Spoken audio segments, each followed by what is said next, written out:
చతుష్పాద జంతువులను ఉన్నాయి. నాకు ఆకలేసినప్పుడు నేను దేవుణ్ణి అడగానే దేవుడు నాకు దర్శనం ద్వారా అవన్నీ నాకు అనుగ్రహించాడయ్యా, దాంట్లో ఉన్నాయనుకుని చంపుకొని తినమన్నాడు. ఇవన్నీ నాతో ఇవన్నీ ప్రతిసారి చెప్తానే ఉన్నాడంటే పేదలు. ఆయన వినట్లేదన్న.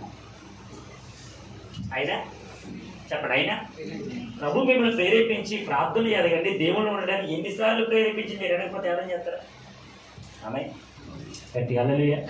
రోడ్డు మీద వెళ్ళేటప్పుడు పోలీసు వెంటనే ట్రాఫిక్ పోలీసు ఒక మాట అంటాడు, ఇది పెట్టుకొని కాసేపు ఆగండి, రెడ్ లైట్ వెలిగింది, ఇది ఆగిన తర్వాత గ్రీన్ లైట్ వస్తుంది, అప్పుడు వెళ్ళండి అంటే ఆడి ప్రతిసారి అలాగే పట్టుకొని ఉంటాడు. కొన్ని సందర్భాలు స్టాప్ అనేటువంటి అవన్నీ పట్టుకొని ఉంటాడు. ఆగాలి, ఆగి ఆ తర్వాత వెళ్ళాలి. నీకు వెంటనే ఊపొచ్చిందని వెంటనే వెళ్ళిపోయాం అనుకోండి, ఏం జరుగుతుంది చెప్పండి? ఏం జరుగుతుంది? పోలీసు వెంటనే, అందుకే ఇప్పుడు మనం కూడా పోలీసు ఉన్నాడు, ఆయన మళ్ళీ అంటున్నాడు ఆగండి, ఇది పరలోక రాజ్యం కాదు, ఇది నరక మార్గం, ఇక్కడికి వెళ్ళొద్దు, ఇక్కడ రండి అని మనకు బోర్డు చూపిస్తున్నప్పుడు మనం వెళ్ళకపోతే, నేను బలవంతం చేస్తున్నప్పుడు వినకపోతే ఎవరు మారుస్తారు? ఎవరు మార్చగలరు? ఎవరు తీసుకురాగలరు? దేవునికి స్తోత్రం. చెప్పండి గట్టిగా హల్లెలూయా. మొదటి విషయం మీతో జ్ఞాపకం చేస్తాను, చదవన మాట 4వ వచనం 5.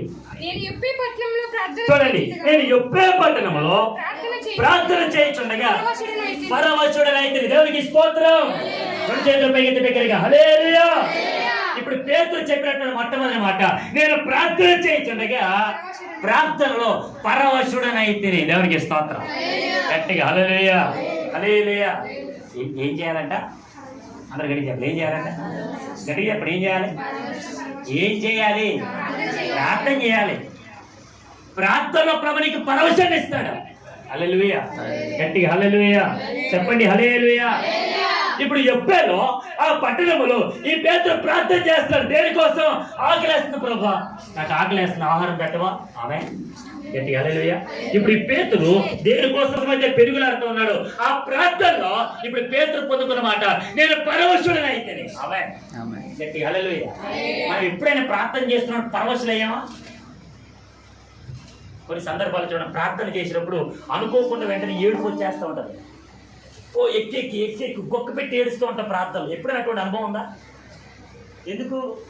ఆ ప్రార్థనలో మనకి ఎవరు కూడా చుట్టుప్రక్కల అనేకమైనటువంటి డిస్టర్బెన్స్ వస్తున్నప్పటికైనా, కలుగుతున్నప్పటికైనా, ఆ ప్రార్థన మనం దేవుడితో మాట్లాడుతున్నప్పుడు, దేవుడితో సంభాషిస్తున్నప్పుడు మనకి ఎటువంటి డిస్టర్బెన్స్ వచ్చినా ఆ సంభాషణ ఆగకుండా కంటిన్యూ అయ్యేలాగా, ఇంకా ఎక్కడ కూడా ఆపకుండా ఆ మాటలు మాట్లాడుతూ ఓ ఏడుస్తుంటా, ప్రభువా నాకెవరు లేరయ్యా, నన్ను పట్టించుకునేటువంటి వాడు ఒక్కడు కూడా, నన్ను చూసేవాడు ఒక్కడు కూడా, నా కన్నీరు తుడిచేవాడు ఒక్కడు కూడా.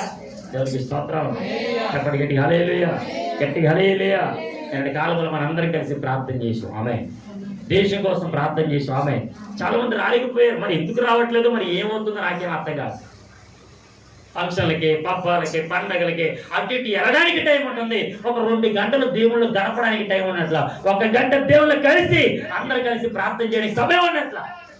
మరి ఇంకెక్కడ జరుగుతుంది నీకు పరవశం? పండగల్లో టిప్ టాప్ గా రెడీ అయ్యి అలంకరించుకొని అక్కడికి వెళ్ళి కూర్చొని సెల్ఫీలు దిగుతూ ఫోటోలు దిగుతూ ఉంటే పరవశం వస్తుందా?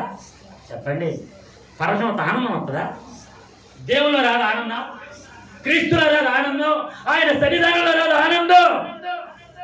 ఈ పేతురు మాట్లాడుతున్నాడు, ఇదిగో నేను యొప్పే పట్టణంలో ఒంటరిగా నేను ఆ మిద్దె మీద నేను గడుపుతున్న సందర్భంలో ప్రార్థన చేస్తుండగా ఆ ప్రార్థనలో నేను పరవశుడనైతిని.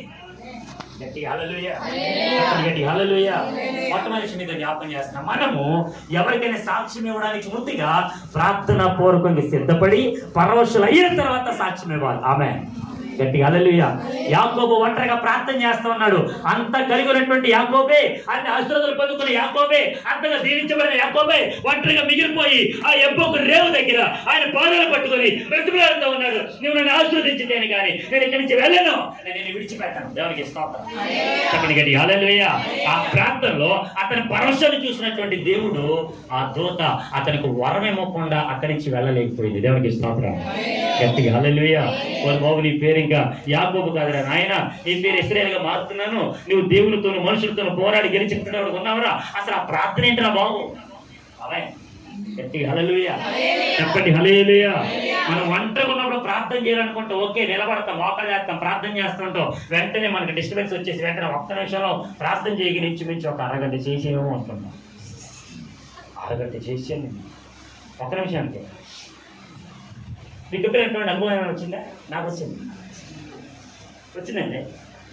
కరెక్ట్గా మోకరించి ప్రార్థన చేయగానే ఇంతసేపు చేశానా, ఇంతసేపు నేను మోకలేసానా, తీరా టైం చూసుకుంటాం నిమిషం కూడా ఉండవు. దేవుడికి స్తోత్రం. గట్టిగా హల్లెలూయా. నేను అనుకుంటున్నాను